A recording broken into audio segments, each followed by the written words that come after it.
Reflect on the moment your yarn becomes something new, knitted, woven, or crocheted.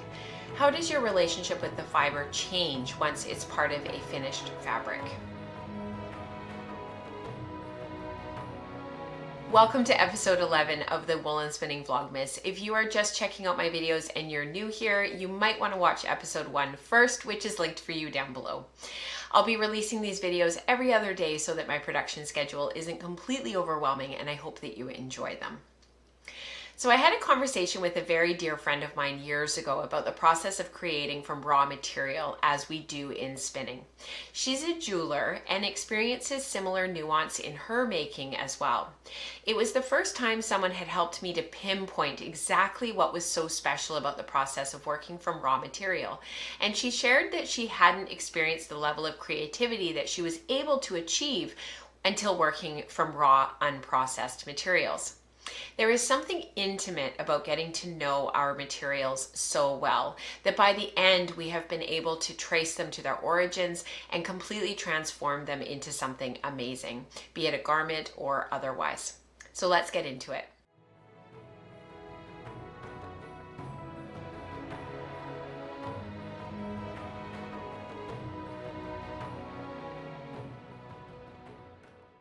There's a moment in every maker's journey when the yarn, once alive on the wheel, becomes something new. The skein that we spun, weighed, washed, and wound finds a second life in our hands.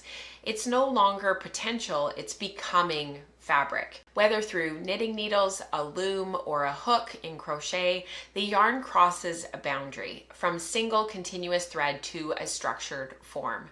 For many of us, this is more than a technical transformation, it's an emotional one. The yarn was once fleece, and before that, it was sheep. It carries a story that begins in a pasture, maybe one we've walked or one whose shepherd we know by name. To work with wool that's traceable from farm to fabric is to know its biography.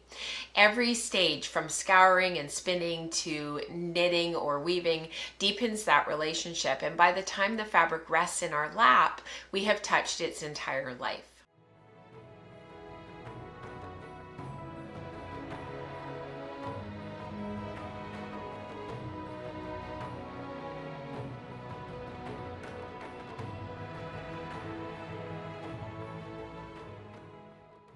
To know where our materials come from is to take responsibility for what we make. In fiber work, that responsibility becomes tangible. When I spin or weave or knit from wool that is from a known farm, I know not only the texture of the fiber, but also its history, the land, the weather, the shepherd's care. That knowledge transforms the act of making from production into relationship. Traceability in textiles isn't just about supply chains, it's about respect. And each stage of that fiber's life has value. The sheep that grows it, the hands that shear, the spinner who draws it into continuity. In industrial contexts, those stages are often quite invisible. They're hidden behind machinery and marketing. But when we work from farm to fabric, those layers reappear, and the distance between the maker and the source collapses. This closeness changes how we make. We slow down, we waste less, we choose differently. Knowing the origin of fiber means understanding its limits and its gifts. That one fleece may produce just enough for a shawl, that its softness or strength is a result of real weather and real pasture. Every choice in scouring, carding, and spinning becomes an ethical dialogue. How can I honor the material and those who cared for it? Traceability also reconnects making with place. It allows us to see our textiles as part of an ecosystem rather than a marketplace. Wool becomes more than a raw material, it becomes a record of climate, soil, and stewardship. When we trace fiber back to its beginnings, we see that creativity is not isolated from ecology. Every skein carries the landscape it came from and our responsibility to it. Ethical making, then, is not about moral purity or perfection. It's about awareness. It's the practice of seeing the full chain of hands and lives involved in our work and choosing to remain connected to them. That awareness deepens meaning. A hand-spun sweater ceases to be simply handmade. It becomes collaboration between animal, earth, and imagination. To make fabric from known fiber is to know the world more intimately. It reminds us that beauty isn't abstract. It grows, it's shorn, it's washed, it's spun, it's woven, it's knitted. And when we wear or share what we've made, we carry those stories with us. Proof that traceability is not limitation, but belonging.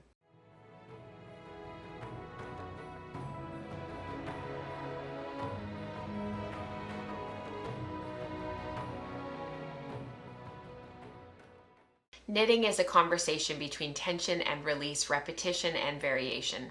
When I pick up my handspun yarns and begin to knit, the rhythm of the stitches feel like a continuation of the wheel's motion. The twist unwinding into loops, energy becoming structure. Each stitch locks into the next, preserving the twist but changing its purpose. The yarn no longer stores energy, it transmits it, distributing the tension across rows and patterns, and knitting reveals the elasticity of the yarn's character. A softly twisted woolen blooms into lofty fabric. A tight worsted spun strand defines crisp cables or lace. And the technical qualities that I built into that yarn, like the twist angle, the balance, the fiber prep, now express themselves visually and structurally. In knitting, I learn what kind of integrity the yarn possesses. Did I overspin it? Did I underspin it? And the needles tell the truth kindly but clearly. So in my case, I always have to ply my cabled yarns to the right or with a final Z twist, because if I finish my cabled yarns with an S twist or to the left in that final cabling step, I will untwist my yarns when I'm knitting. So these are things that you learn as you make more and more fabric with your yarns. There's a deep satisfaction in feeling how the fiber responds, how a Jacob yarn holds shape and bounce, how a long wool drapes with quiet elegance. The cloth that forms on my needles is both the sum of decisions and the result of surrender. No two stitches are truly identical. The yarn's hand and my rhythm vary subtly across the piece. And when I finish a hand-spun sweater or shawl, I see not just an object but a timeline. Each row a record of where I was, how I felt, what I imagined the yarn would become. The intimacy of knitting with handspun lies in that continuity. I remember the crimp between my fingers when I flicked the locks. I remember the scent of lanolin during scouring, the hum of the wheel in the evening. The finished garment is both archive and embodiment, a record of labor, care, and imagination turned tangible.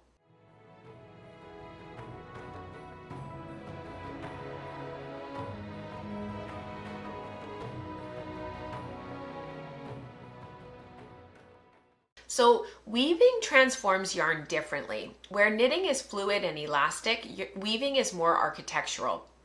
The warp stretches under tension, the weft passes over and under, interlacing into order. If knitting releases the twist energy, weaving disciplines it, arranges it into alignment. When I warp a loom with handspun, I feel an almost reverent attention. Each thread must bear its own share of strain. Warp threads need strength and uniformity, but the weft can afford playfulness. It can add texture. Preparing them feels like laying a foundation, a structure strong enough to hold everything that follows. It's this stage where the individuality of the yarn meets the collective discipline of the fabric. As the shuttle carries each weft across, the yarn becomes something larger than itself. Its twist is absorbed into the geometry of the weave, whether it's twill or plain weave or satin, and the fabric gains its own integrity. What once twisted to hold itself together now holds other threads in relationship. Working with handspun and weaving also redefines texture. Even a subtly uneven yarn creates subtle variations in tension and color, making the cloth shimmer and breathe. The imperfection that might distract from a commercial fabric becomes the evidence of presence here. The maker's trace encoded in every pick and every pass. Weaving with wool from a known farm intensifies that connection. I remember the animal whose fleece I scoured, the shepherd who described the season's rain, the fiber's journey through my own hands. The finished fabric carries a geography, not abstract Provence, but rather real place. It is the textile equivalent of terroir, the flavor of land, the climate, the care, that is all preserved in thread. And when I cut the cloth from the loom, the sound it makes, that small sigh of tension released, feels almost sacred. The yarn, the fiber, the sheep, the soil, all have become something coherent. It is not just fabric, it is continuity made visible.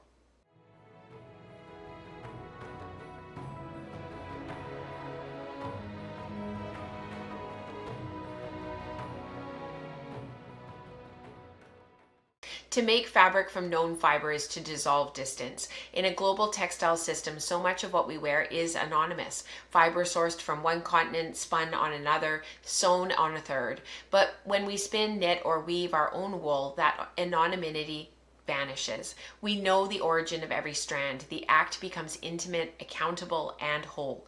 Traceability changes not only what we make, but how we think about making. And when we know the sheep, the shepherd, the season, even digitally through stories and images, the material gains moral and emotional weight. Waste feels different, and so does satisfaction. The fiber is not interchangeable, it is specific, and it carries that memory with it. That awareness transforms our relationship with the final fabric. A finished hand-spun garment or a hand-woven cloth isn't an endpoint, it's the culmination of a dialogue between living things and human hands.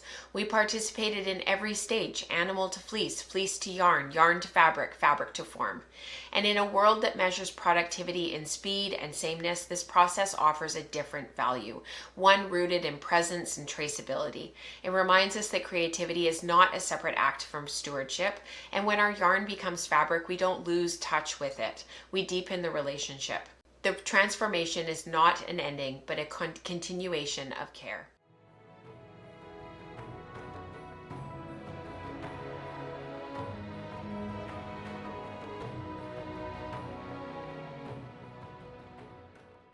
So some of the things to think about when we're creating yarn and with the intention of it becoming fabric is the continuity of touch from fleece to fabric. Each stage remembers the hands that came before.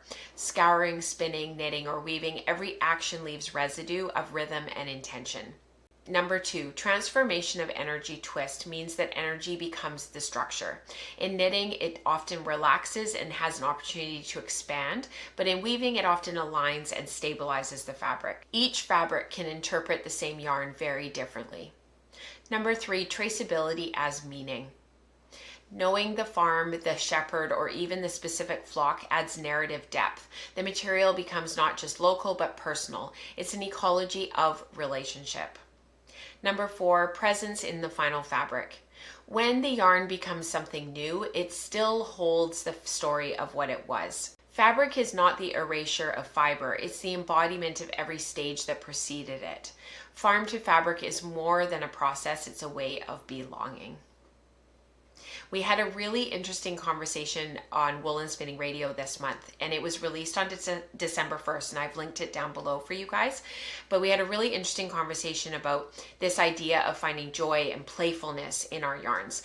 And I think in our community and in the Woolen Spinning community and on the podcast, one of the things that I've very intentionally done over the years is to talk about the process of yarn and hand spun and fiber becoming fabric.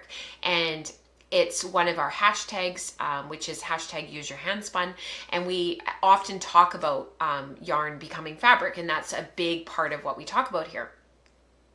But on Woolen Spinning Radio this month with Crystal Hesser of at Spin Up Girl, we got into a whole conversation about the yarn being the end product.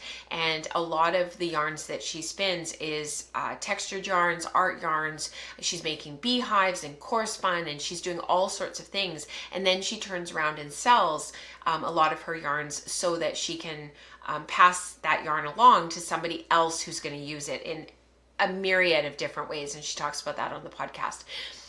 But I think it really got me thinking in the week's post while I was working on this and writing this, that yeah, sometimes the finished product is the yarn, and sometimes it really is just farm to yarn, and that is what we're creating and what we're making.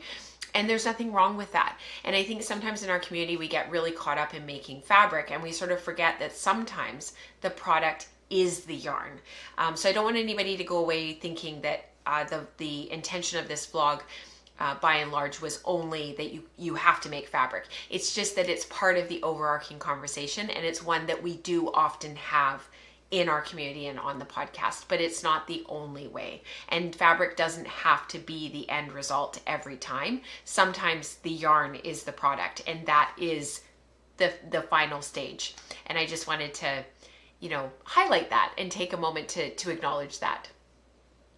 For more about woolen spinning in our community, please have a look in the down bar. Please don't forget to like and subscribe. It really does make a difference to the community and to the YouTube channel. You can find me on Instagram as @woolenspinning, and please check out Patreon to join the community at patreon.com/woolenspinning/join. I will see you in episode 12 coming up in a couple of days, called Spinning Traditions. This one has been really, really hard to write. I started working on it a little bit ago, and it's been a tough one. So look forward to that, and I hope that my intention and what I'm hoping to get across comes across. I'm still tweaking it and figuring it out. So until then, happy spinning. Bye, guys.